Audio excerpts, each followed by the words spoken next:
Handa na mag-supply ng 5,000 family food packs ng DSWD sa mga LGU na naapektuhan ng bagyong Karina.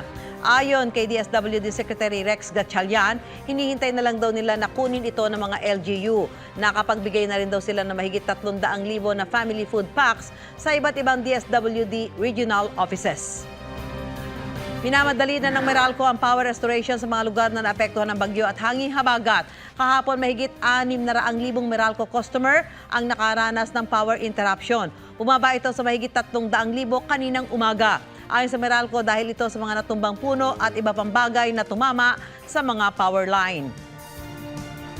Pag-uusapan ng House Committee on Metro Manila Development ang naging pinsala sa NCR ng malawakang pagbaha. Ayon kay Chairman Roland Valeriano, kailangan daw magpaliwanag ng mga ahensya gaya ng DPWH at MMDA ukol sa flood control systems. Sa ngayon, gumagawa na ang House Committee ng mga programa para sa development ng Metro Manila.